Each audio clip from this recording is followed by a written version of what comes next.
একটা ভিডিও দেখলাম।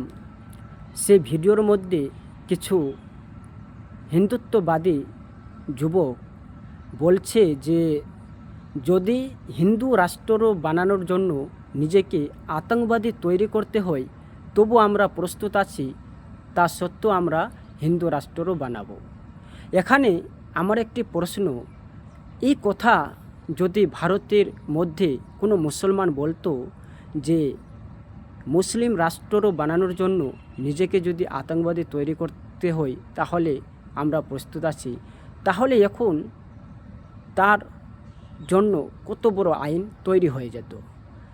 আজ তারা এই কথা বলার পরও খোলাসা ঘোরাফেরা করছে, খাওয়া দাওয়া করছে, তবু কিন্তু তাদের উপর কোনো অ্যাকশন নেওয়া হচ্ছে না।